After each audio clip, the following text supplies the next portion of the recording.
بسم اللہ الرحمن الرحیم۔ ایک اہم مسئلہ ہے۔ مسئلہ یہ ہے کہ وضو کن چیزوں سے ٹوٹ جاتا ہے۔ وہ آپ سن چکے ہیں 8 چیزوں سے وضو ٹوٹ جاتا ہے، لیکن کچھ لوگ اونٹ کے گوشت کے کھانے کو بھی ناقض وضو بتلاتے ہیں، یعنی اگر کوئی آدمی اونٹ کا گوشت کھا لیا تو سمجھو کہ اس کا وضو ٹوٹ جاتا ہے، بعض لوگ کہتے ہیں، اور پروپیگنڈا کرتے ہیں کہ دیکھو ہم لوگ اونٹ کے گوشت کے کھانے کو وضو ٹوٹ جاتا ہے بول کر مسئلہ نہیں بناتے، حالانکہ حدیث کے اندر یہ ہے، جبکہ حدیث کیا ہے؟ اللہ کے رسول صلی اللہ علیہ وسلم کا ایک حکم ہوتا ہے جو زبان سے آپ کہتے ہیں، اور اللہ کے نبی کا ایک عمل ہوتا ہے۔ جب اللہ کے نبی کا حکم نبی کے عمل کے خلاف آ جائے، یا نبی کا عمل نبی کے حکم کے خلاف آ جائے، تو ایسی صورت میں جو پہلی بات کہی گئی تھی، اللہ کے نبی نے جو بات کہی تھی، سمجھو کہ وہ ریجیکٹ اللہ کے نبی نے اپنے عمل سے کر دیا، کہ وہ پہلی بات جو میں کیا تھا وہ اس کا حکم نہیں ہے، وہ حکم ریجیکٹ ہو چکا ہے۔ جیسا کہ قرآن مجید کے اندر بہت ساری آیت ایسے ہیں جو ہم آج تلاوت کرتے ہیں، لیکن اس کا حکم آج نہیں ہے۔ بہت ساری آیتیں ہیں، مثال کے طور پر قرآن مجید کی ایک آیت ہے، یا ایھا الذین آمنوا لا تقربوا الصلاۃ وانتم سکارا، اے ایمان والو نشے کی حالت میں نماز کے قریب بھی نہ آؤ۔ یعنی اس کا مطلب یہ ہے کہ نماز کے علاوہ دوسرے جگہوں میں نشہ کر سکتے ہیں، لیکن ایک اور آیت اللہ نے آگے فرما دیا کہ نشہ صبح حرام ہے۔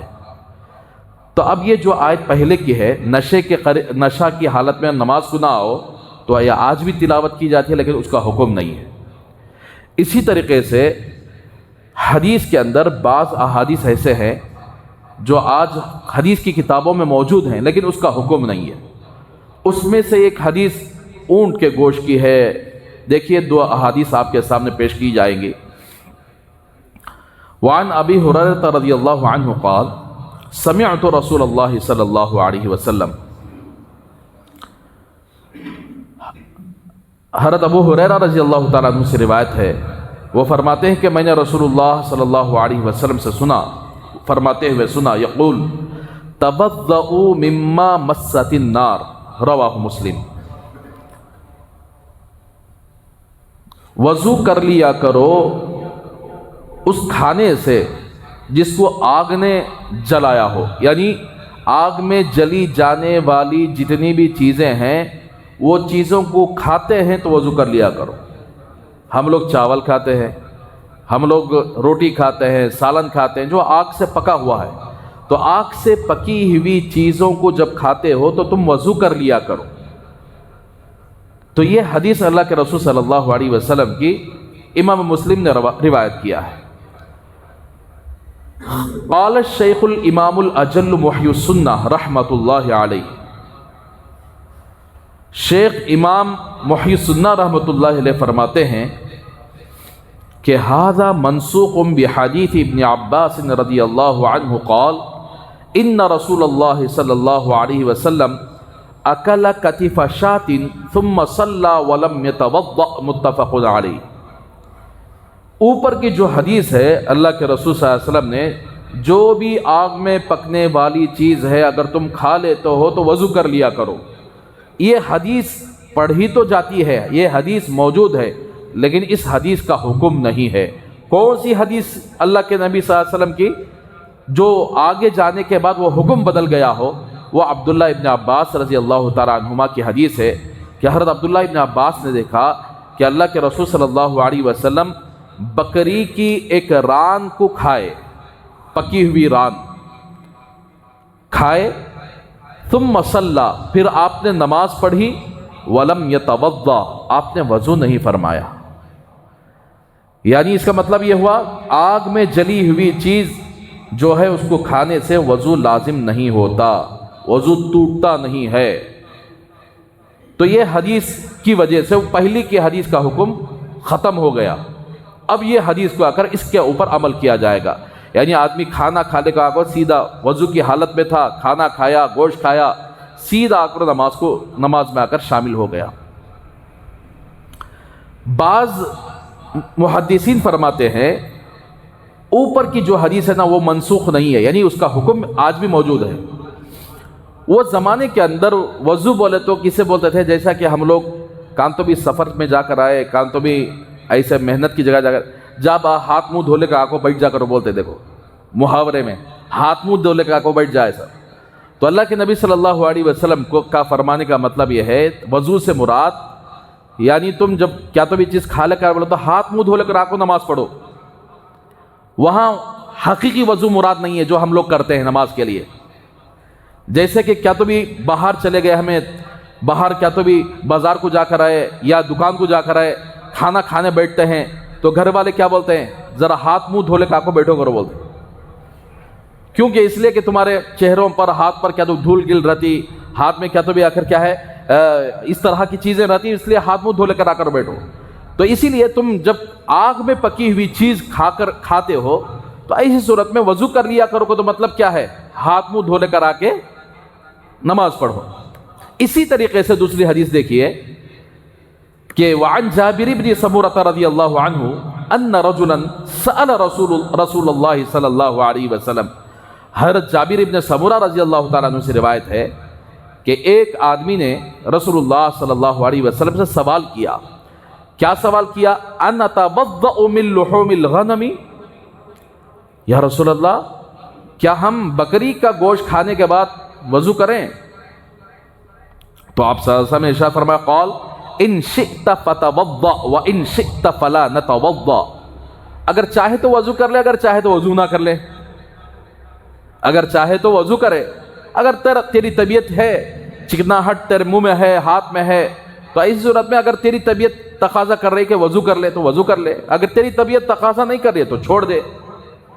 پھر انہوں نے سوال کیا قال انا اتوضأ من لحوم الابل، کیا ہم اونٹ کا گوشت کھانے کے بعد وضو کر لیں؟ قال نعم، آپ نے فرمایا کہ ہاں۔ فتوضأ من لحوم الابل، یعنی اونٹ کا گوشت کھانے کے بعد تم وضو کر لیا کرو۔ قال، انہوں نے سوال کیا اصلی فی مرابد الغنم، کیا ہم بکریوں کے ریوڑ کی جگہ نماز پڑھ لیں؟ کیا میں بکریوں کی ریوڑ کی جگہ نماز پڑھوں؟ قال نعم، ہاں پڑھ سکتے ہیں۔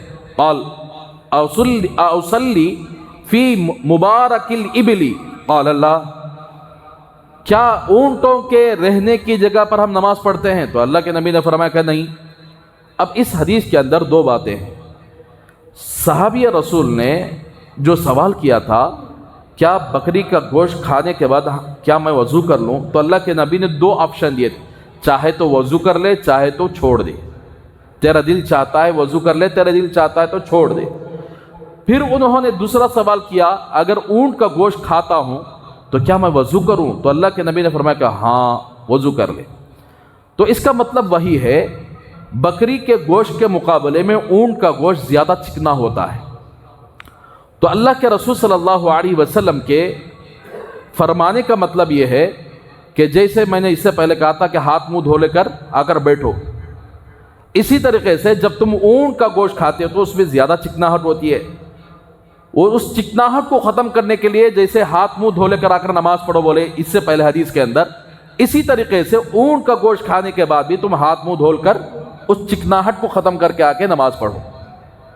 اونٹ کا گوشت کھانے سے وضو ٹوٹتا نہیں ہے، لیکن کوئی آدمی وضو کی حالت میں اونٹ کا گوشت کھایا تو ایسی صورت میں جو چکناہٹ ہاتھ میں لگی ہوئی رہتی ہے، جو چکناہٹ چہرے پر ہوتی ہے، ہونٹوں پر لگی ہوئی ہوتی ہے، اسی طرح اگر نماز پڑھا بولے تو یہ بے ادبی ہو سکتی ہے۔ اسی لیے اللہ کے نبی صلی اللہ علیہ وسلم کے فرمانے کا مطلب یہ ہے، اس حدیث کو رکھ کر تینوں امام ابو حنیفہ، امام شافعی، امام مالک رحمہم اللہ، یہ تینوں مل کر یعنی اس حدیث کا مطلب یہی بیان فرمائے ہیں کہ اس حدیث کا مطلب یہ ہے کہ اونٹ کا گوشت کھانے سے وضو ٹوٹتا نہیں ہے، بلکہ جو چکناہٹ ہاتھ منہ کو لگ جاتی ہے اس کو صاف کر کے آپ کو نماز پڑھنے کا مطلب ہے۔ امام احمد بن حنبل رحمۃ اللہ علیہ ظاہری روایت کو دیکھ کر فرماتے ہیں کہ اونٹ کا گوشت کھانے سے وضو کمپلسری کرنا ہے، اس لیے تم وضو کر کے نماز کو آیا کرو۔ تو اب پروپیگنڈا یہ کیا جاتا ہے کہ بھائی اونٹ کا گوشت کھانے سے وضو ٹوٹ جاتا ہے۔ نہیں ٹوٹتا میرے بھائیو، وضو صرف 8 چیزوں سے ٹوٹتا ہے، اس کے علاوہ اونٹ کا گوشت کھانے سے، بکری کا گوشت کھانے سے۔ اب یہاں اللہ کے رسول صلی اللہ علیہ وسلم فرماتے ہیں کہ اونٹ کے گوشت کے اندر چکناہٹ زیادہ ہوتی ہے، اس لیے ہاتھ پیر کو دھو لے کر اس چکناہٹ کو ختم کر کے آ کے نماز پڑھو۔ دوسرا سوال انہوں نے یہ کیا تھا، کیا بکریوں کے ریوڑ کی جگہ کیا میں نماز پڑھ سکتا ہوں؟ تو اللہ کے نبی نے فرمایا کہ پڑھ سکتا ہے۔ تو پھر انہوں نے سوال کیا، کیا میں اونٹوں کی جگہ میں نماز پڑھ سکتا ہوں؟ تو اللہ کے نبی نے فرمایا کہ نہیں۔ کیا وجہ ہے؟ وجہ اس کی یہ ہے، اسی لیے کہتے ہیں یہ فقہا ہے نا، امام ابو حنیفہ، امام شافعی، امام مالک، اللہ کے نبی کیا فرمانا چاہتے ہیں یہ مقصد کو رکھ کر انہوں نے مسائل نکالے۔ ایسا نہیں کہ حدیث دیکھ لیے مسئلہ نکال کو چھوڑ ڈالو، نہیں، کیا مقصد ہے فرمانے کا؟ دیکھیے، اونٹ کے ریوڑ جہاں رہتے ہیں وہاں پر اگر گندگی نہ ہو تو ایسی صورت میں وہاں نماز پڑھ سکتے ہیں۔ اگر گندگی ہو یہ مصلی بچھا کر بھی نماز پڑھ لے سکتے ہیں۔ گندگی ہے تو بھی یہ مصلی بچھا دیے، تمہارا مصلی پاک ہے، نیچے گندگی ہوئی ہے، جیسا کہ عام طور پر گھروں کے اندر گوبرہ پہلے زمانے میں لیپتے تھے، اب تو لیپتے نہیں شاید، تو اس میں اگر نماز کا مسئلہ تھا، مصلی بچھا لیا، نماز پڑھ لیتے تو نماز ہو جائے گی۔ تو اسی طریقے سے بکریوں کا ریوڑ ہو چاہے اونٹوں کا ریوڑ ہو، تو وہاں اگر گندگی بھی ہو تو مصلی بچھا کر نماز پڑھنے سے ہو جاتی ہے۔ لیکن اگر مصلی نہیں ہے آپ کے پاس، جائے نماز نہیں ہے، زمین پر پڑھنا چاہتے ہیں، تو شرط یہ ہے کہ زمین کا پاک ہونا ضروری ہے، وہاں کوئی گندگی نہ ہو۔ تو گندگی نہ ہونے کی صورت میں وہاں پڑھ لے سکتے ہیں۔ تو اللہ کے نبی نے بکریوں کے ریوڑ میں پڑھنے کی اجازت اس لیے دی کہ وہاں اگر گندگی نہیں ہے، آدمی نماز پڑھنا چاہتا ہے، نماز پڑھ لے سکتا ہے، اس لیے کہ بکریوں کی طرف سے کوئی نقصان کا اندیشہ نہیں ہے۔ لیکن اونٹوں کے ریوڑ میں نماز پڑھنے سے منع اس لیے فرمایا، اونٹ کبھی ایک لاش دھر کو دیا تو ہوگا انہیں۔ اونٹ عام طور پر کھوپڑی پکڑتا ہے، انسانوں کی کھوپڑی پکڑتا، منہ میں پکڑ لیا بولے تو کسی کی مائی کے لال کی ہمت کچھ بھی کر لے ہرگز نہیں چھوڑتا، چاپ کر چھوڑتا انہیں۔ تو اونٹ کی طرف سے نقصان پہنچائے جانے کا زیادہ اندیشہ ہے، اس لیے اللہ کے نبی نے اونٹوں کے ریوڑ میں نماز پڑھنے سے منع فرمایا۔ اب دیکھو یہاں وہی معاملہ ہے بکری کا گوشت کا معاملہ، کہ اللہ کے نبی نے بکری کا گوشت کھا کر وضو کرے تو کرے، نہ تو کیا بھی ضرورت نہیں کرو بولے۔ اونٹ کا گوشت بولے تو وضو کر لے کچھ آؤ کرو بولے، مطلب کیا ہاتھ منہ دھولے کو آؤ، چکناہٹ کو ختم کر کے آؤ۔ تو اب اسی طریقے سے یہاں بکریوں کے ریوڑ میں نماز پڑھنے کی اجازت دے رہے ہیں، اونٹوں کے ریوڑ میں منع کر رہے ہیں۔ تو یہ منع سختی یعنی کرنا بھائی ویسے کر کے کیا بھی نہیں۔ اگر تمہارا اونٹ اتنا سکھایا ہوا ہے اور تم نماز پڑھنے سے اونٹ سے تم نہ کوئی تکلیف نہیں تو پڑھ سکتے ہیں۔ تو اللہ کے نبی یعنی نقصان سے بچانے کے لیے کہ بھئی اونٹوں کے ریوڑ میں نماز نہ پڑھو، وجہ اس کی ہے کبھی اونٹ بدک جاتا ہے، کبھی اونٹ آ کر کیا شریر ہو جاتا ہے، تو کیا تو لاش سے مار ڈالا بولا تو کیا کہ انہیں اٹھتا بیٹھتا ہے، بول لاش سے مار ڈالا تو ہوگا پھر کمر ٹوٹ جاتی۔ تو اس واسطے یہاں آ کر اب اس حدیث کا خلاصہ یہی ہے کہ بکری کا گوشت بھی ہو یا اونٹ کا گوشت بھی ہو، اگر چکناہٹ زیادہ ہے تو ایسی صورت میں ہاتھ منہ دھو کر آ کر نماز میں شامل ہونا چاہیے۔ وضو میں کوئی فرق پڑنے والا نہیں ہے، یعنی وضو اس سے ٹوٹتا نہیں ہے، وضو باقی رہتا ہے، چاہے آپ اونٹ کا گوشت کھاؤ چاہے بکری کا گوشت کھاؤ۔ اللہ سے دعا کریں کہ اللہ تبارک و تعالی ہم سب کی ان باتوں پر عمل کرنے کی توفیق عطا فرمائے۔